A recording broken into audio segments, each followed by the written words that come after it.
Hey all, good morning or good evening, depending on where you're located. Thank you for joining our Power BI webinar. And my name is Deepak Shankar. I'm a community manager within the Microsoft Business Application Group. And today we have Indra and MVP with us who will walk you through a new Power BI features and steps. Hey Indra, it's all yours now. Thanks, Deepak. Okay, today's webinar is about web scraping in Power BI.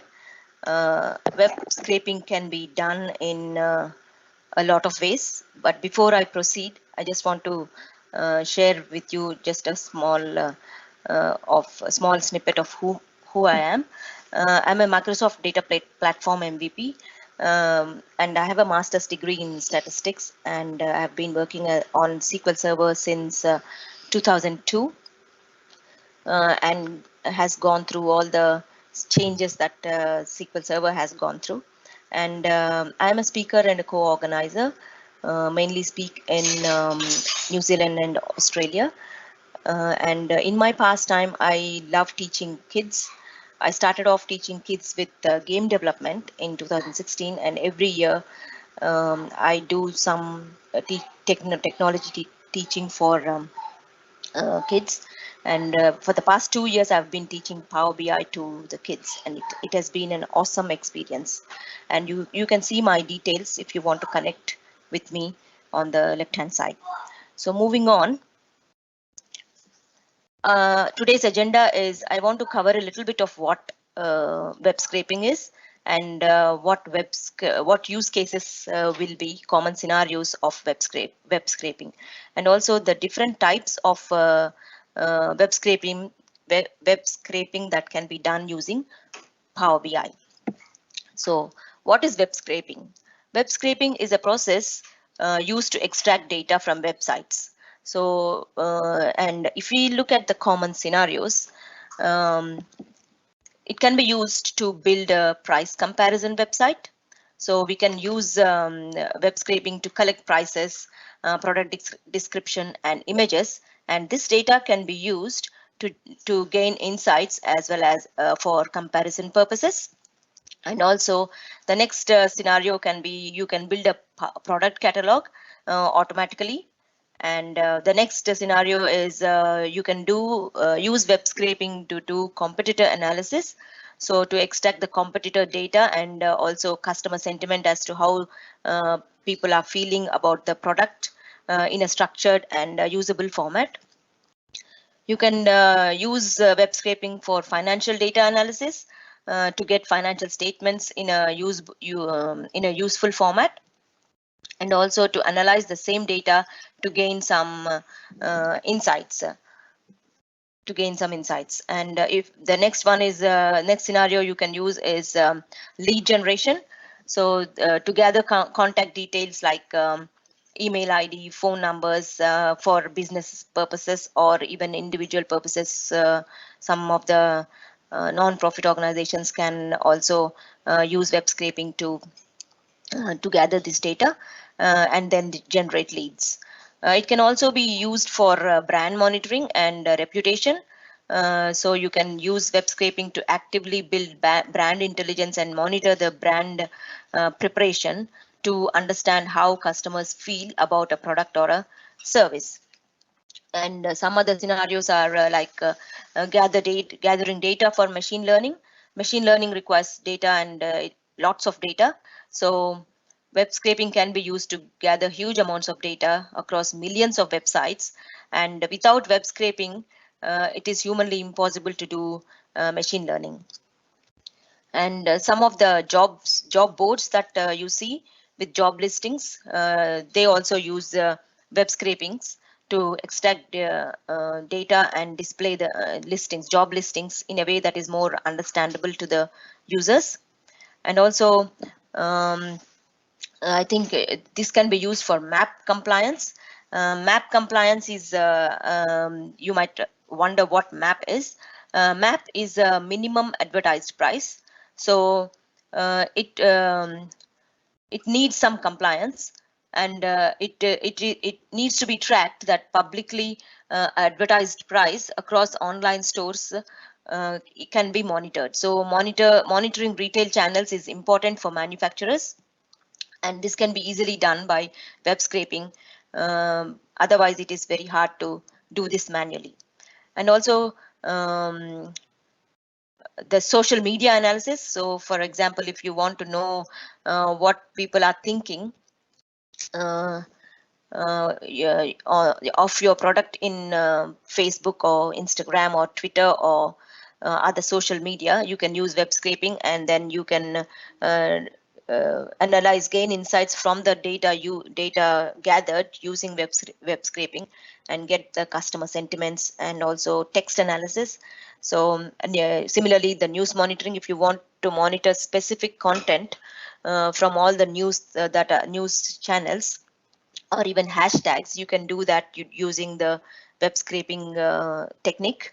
And also search engine optimization, if you want to monitor the search results for your product, you can use the web scraping to do the search engine optimization as well. So you can gather the search engine results and then see whether the trend is going up or down. Based on that, you can tweak your tags and things like that. So these are the common scenarios that I have shared with you now for web scraping. So moving on, let's start with the simple web scraping scenario. So I'll pick up this this link that you are seeing. This link is the population of United States by country. So I'm just taking the United States, and in this scenario we are going to use web connector. So let's get into the demo part.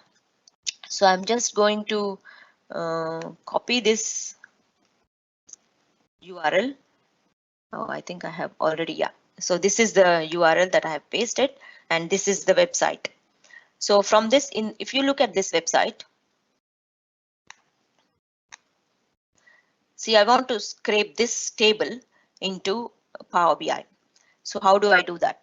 So I just copy this link here, the URL, and then go into Power BI. When you open Power BI, you get data. So just go get data, and then you get the get data dialog box. And here you can't see, because there are a lot of connectors, you can't see the web connector. So in order to search for the web connector, just go here and then search. And once you search, you get the web connector. Just double click on that and paste your URL here. And if you click on OK,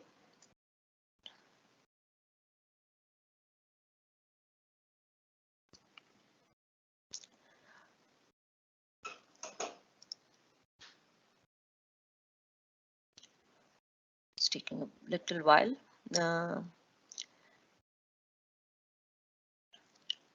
It will display the divisions on the HTML page. So hopefully it is not taking too much time.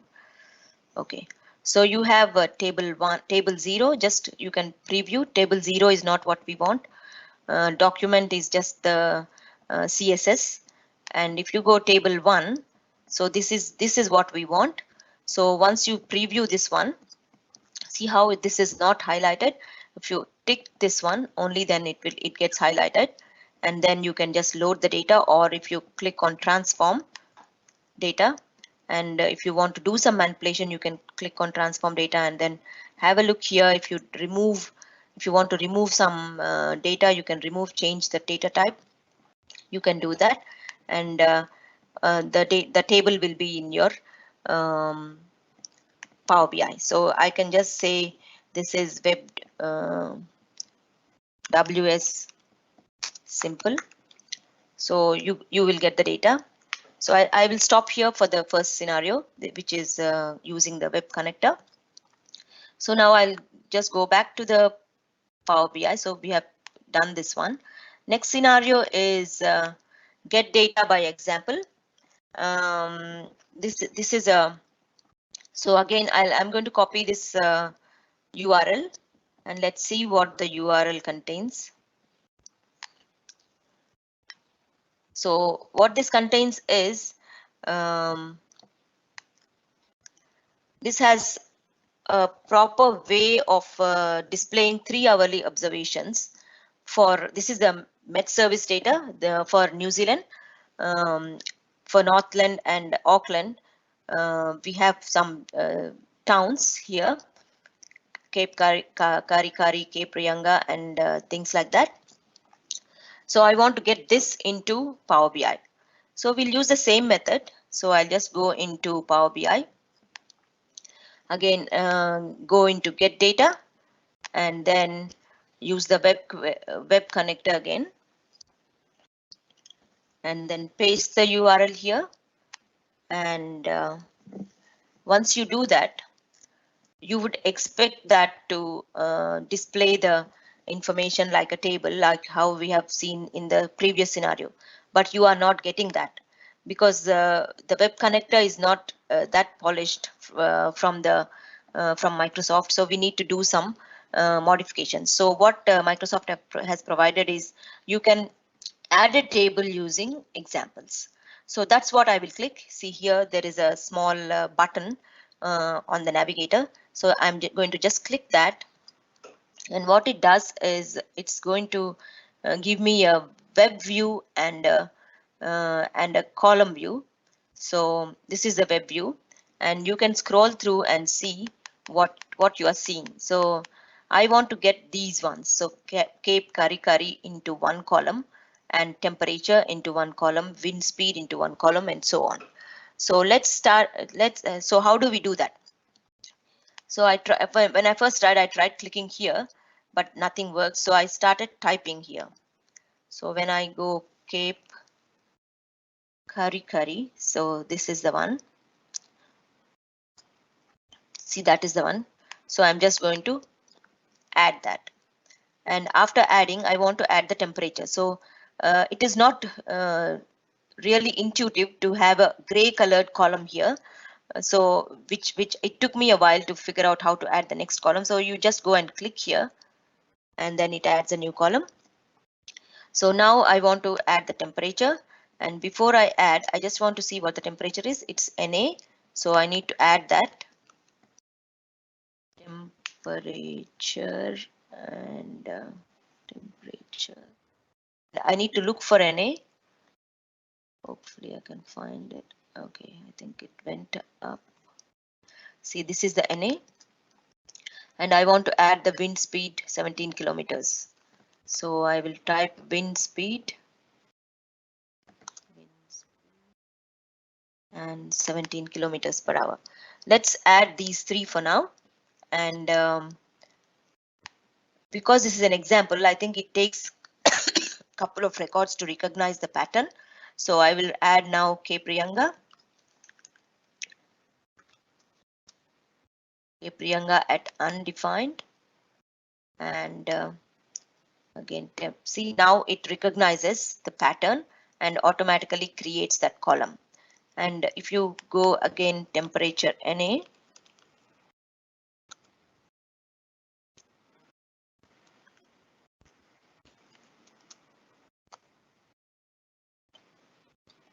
and add it, and now it has recognized the others. So if you look at the details, yeah, before that we will add the wind speed. Wind speed is NA here. So wind speed, and yeah. Now if we move out of it, then it recognizes. So if we look at the below, so the next one is Kaikohi, which is automatically recognized and added, and temperature is 11 degrees, and 4 kilometers is the wind speed. So once you say OK here, you can add remaining columns as well. So now if you click here, then you can preview that, and then you can do a transform data, and maybe you can rename the columns to town, and this you can rename it as temperature and also wind speed. And what you can do is you can replace temperature colon space with nothing, so that you just get the temperature. So replace values, temperature, colon, space, and replace with nothing, and it will give you all the replaced ones. And similarly, we can do that with the wind speed. So wind speed colon space, replace all with spaces. So this is how you can, so this is in the Power Query editor, and then you can close and apply this one. So that's the second way of doing it with get data by example, add data by example. Now let's go back to the PowerPoint, and then let's see the next scenario. Next scenario is get data from based on HTML and CSS. So I have a blog here. This is a famous blog in Power BI by Radacad. The authors are from New Zealand, so I picked this one. So if I go to the Radacad blog, see the blog is here, situate is like this, and I want to extract the titles of this, article titles. So the way I have done it is, see there are one time series anomaly detection, same period last year to date. Those are the titles I want to extract in my Power BI.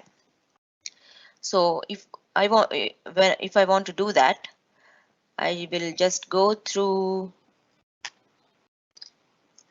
this one and go into the web connector again, get data, web connector, and paste the URL and then click OK, and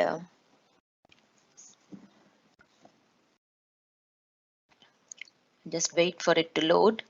And what this displays is the HTML or CSS, which we saw in the earlier post. The name, it was named as document. So let's see what it comes up here.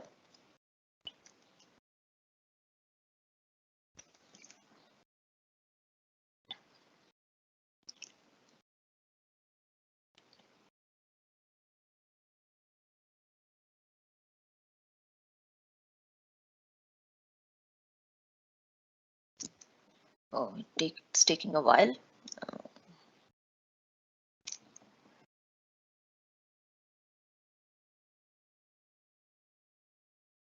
Any questions so far?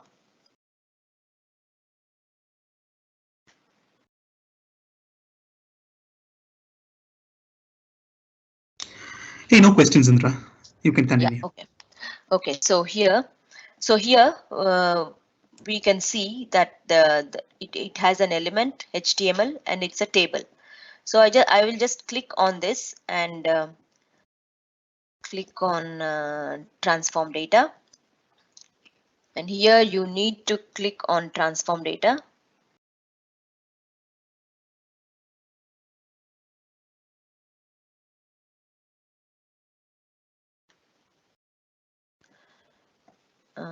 Click on transform data. Okay, so now you see in the children you can see that there is a link. So, and there are two tables. So I will just click on this one.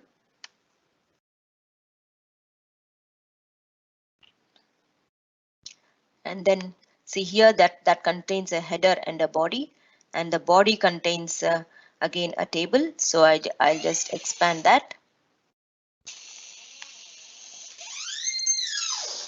And then here again there is one division which contains a table. Again, when you look at this one, there are two tables here. So I'll just expand that. And when you go here, there is nothing here. There is no table link. So I won't expand that. But when you go here, you can see three tables with a header, division, and footer. So I will expand that. And if you look at the header, there are two tables. And if you look at the div, there are 2 tables. And if you look at the footer, there are 2 tables. So what I will do is I will just expand the div table to see whether the um,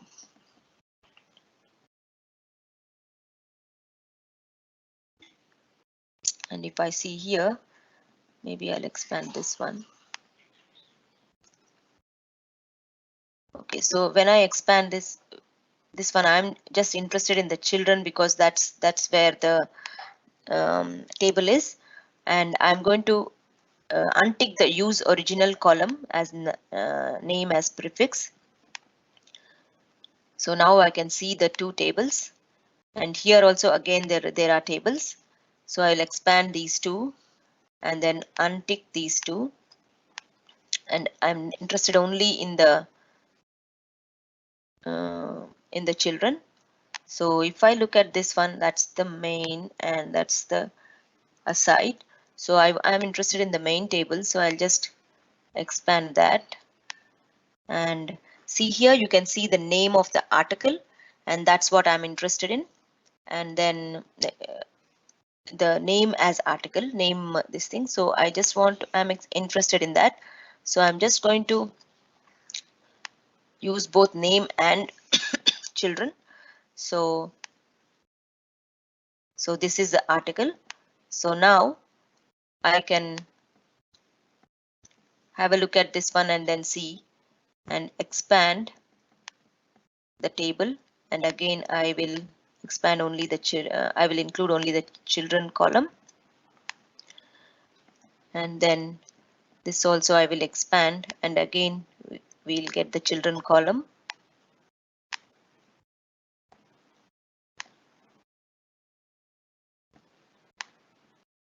Okay, so if we look at, yeah, if we look at that one, there is a division and a header. So I think each one has it. Yeah, that's an image, that's a header. So I'm going to expand this one again. So yeah, so now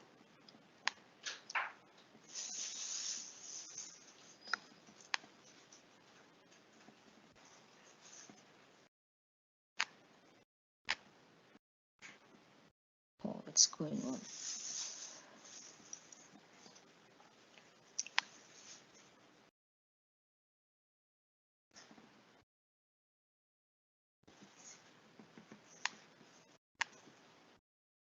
So in the applied steps, if you do something wrong, you can just click on this thing and go back. So here, I think you can do this using the source view page source as well to find out which one, and it's going to.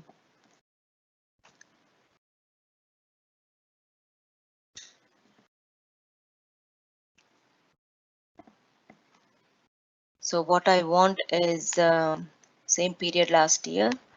So I can just find that out. So this is the title I want. So it's in div class article ID, article in the article div class and image. So I think we can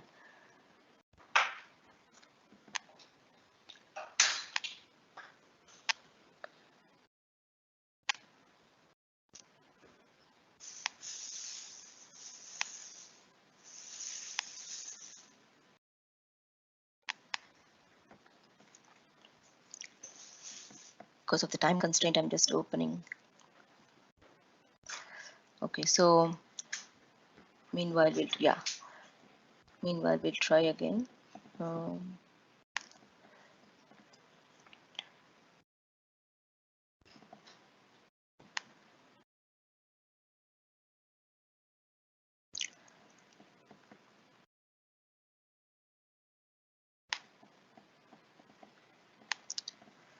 Okay, so if we go here,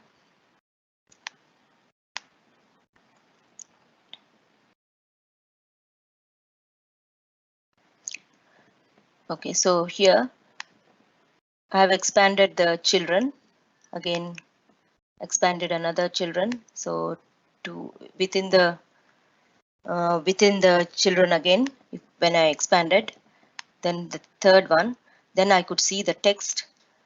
I think I omitted the text in the previous one. So in the text we have the time series anomaly and things like that. So after that, after getting these texts, I wanted to remove the nulls and all the other data that I don't need. So what I've done is I have filtered the rows. So I have unticked all these and then just got the filtered rows. And these are the scrape through the just the article titles. So the way I have gone wrong is I think I should have included the text as well. So that's the third type of web scraping that you can do using the HTML and CSS. And if we look at the fourth one, this is the web scraping using Power Query. So here, this is a bit complicated, and this the technique that I'm showing you, going to show you, has been derived by three people: Miguel, Matt, and Liam. So Liam wrote a blog post which I have shared in this PowerPoint at the end. So I'm going to use I'm using that blog post to show you to extract the data using Power Query. So if we look at the link, the link that I'm going to use, this is a hockey statistics for 2017 to 2018, and this table is what I want to scrape. So when we look at the URL, it is very simple here, which is visible to the users. So if we just use that, then what happens is, I'm just going to give you an overview before I dive into the demo. So when you just use that and scrape using Power Query, you will get only the first page of data, which is restricted to about 50 rows. But there are 20 pages of data, and we want all the 20 pages into Power BI to analyze. So in this scenario, what we need to do is we need to create follow 3 or 4 steps. First thing is to see what the page number is. In the first scenario, when you just use this, it will go to the first page, and you want to go to the next page till the last page. So there are 2 scenarios here. You need to see how many pages are there, and also to see how to get the all pages into one table. So this scenario we will go through, and because the URL is not self-explanatory with the page numbers, you need to use a tool called Fiddler to get the exact URL that uses the page variables. So now I'm going to just copy this. Let's dive into the demo.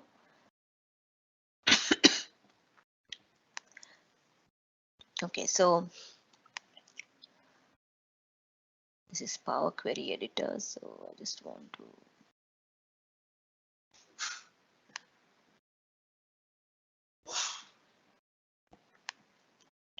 okay, so home, get data, and web again.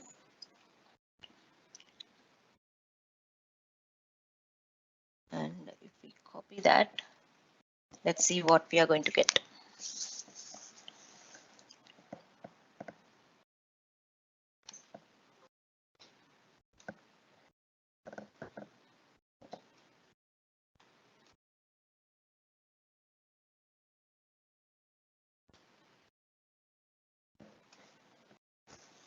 Okay, so we get the table.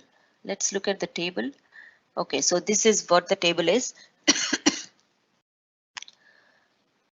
So I'll just click on the table and then go transform data, because that's what we want to do.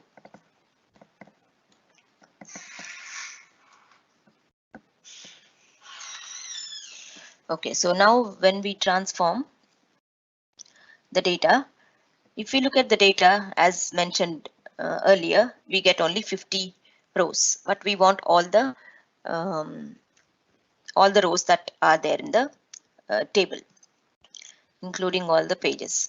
So to do this, first we need to do what we need to do is we need to pass a parameter for the page number. So the first step is to create a new parameter, and I will just call that parameter as page number, and I will start that with 1. Current value is 1, and then create a page number. So now all these steps are defined in this thing. So now using Fiddler, this is the code, this is the URL that was detected, uh, that shows that shows the page number. See, page ampersand page equals. So we'll try this one in the browser and see whether the data is displayed. So when I tried this one, see, this is how it displays, and this is on page 2 because I have passed the page number 2 to the parameter page. So I'm going to use this one, this link. So if I'm going to modify in Power BI, in the Power Query Editor, go to Advanced, and I'm going to modify this URL with that. First step is with this URL with that, and also create the and also pass the page number parameter. So to do that, again I'll go into Power BI so that see, create a new parameter page number, and the parameter, this is the code that we need to pass to create it as a function. So we need to create it as a function so that the page numbers are passed. So if you go here and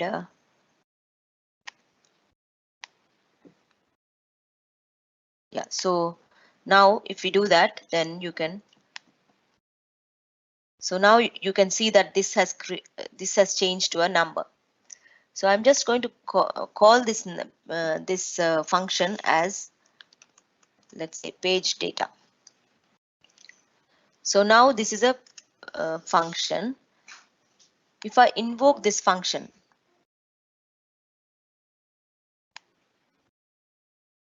so if I invoke this function and let's say I'm passing page 3 and invoke, it will give me page 3's data. So page 3 starts at 101, so 101 to 150. But how do we get the all the pages? So in order to do that, we just need to create another query. But before we do that, I just want to go through the steps that the functions that we use to create that query. So if we go here, see here I have put the all pages code. So if you copy this one, of course, if you copy this one and maybe into a notepad, or here I think I have it in the notepad. So you need to remove those bullet points. So here what I'm using is a list generate function. So it generates the list of the number of pages. So what this is trying to do is, this is page data function that we have created. So if we invoke the function with number 1 as the parameter, if it has values, it will give the values.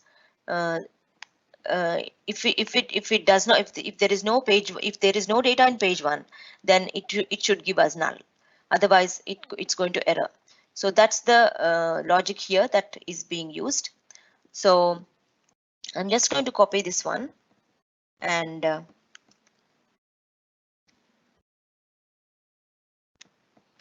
go here, and then I'm going to create a new query and blank query.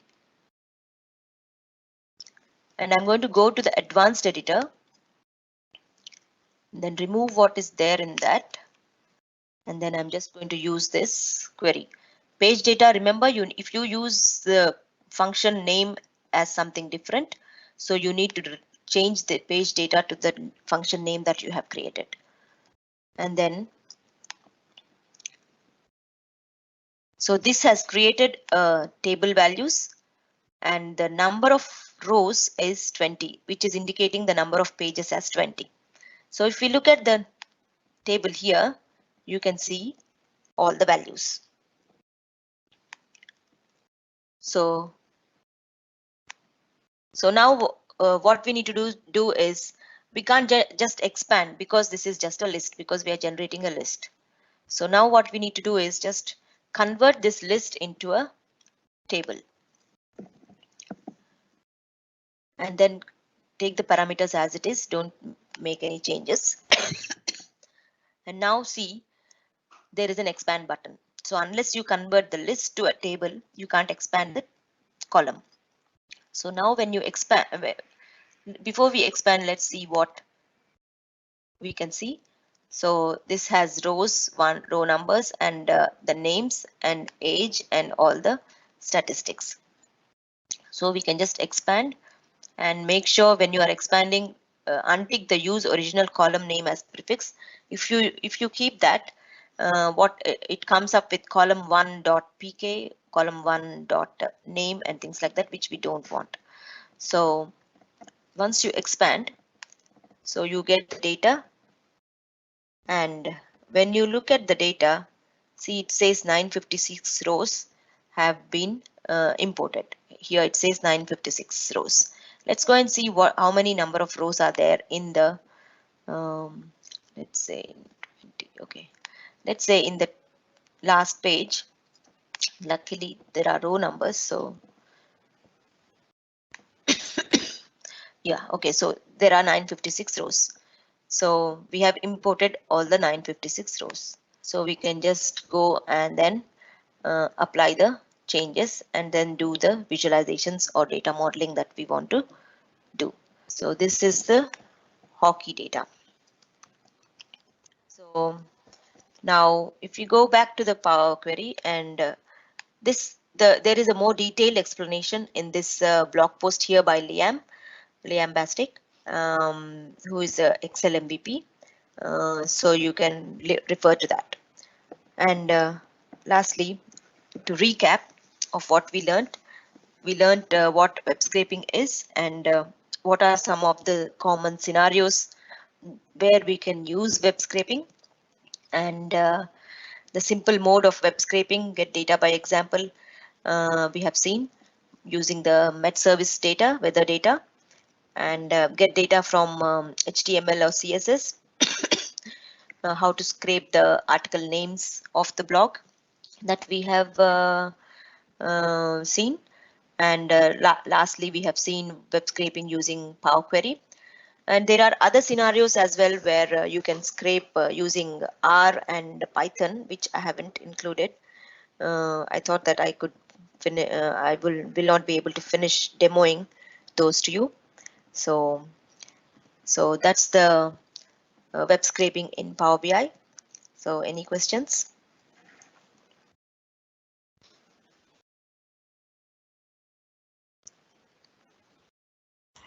Hey, no questions, Indra, till now. Yeah, We are good to so go. I think that's the end of my presentation.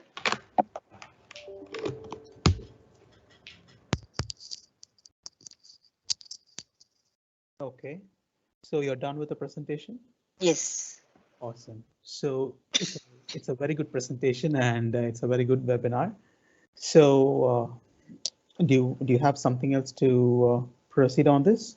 Like, if people want to connect you to the community, like a placeholder where they can touch base with you, you know? Yeah. So this is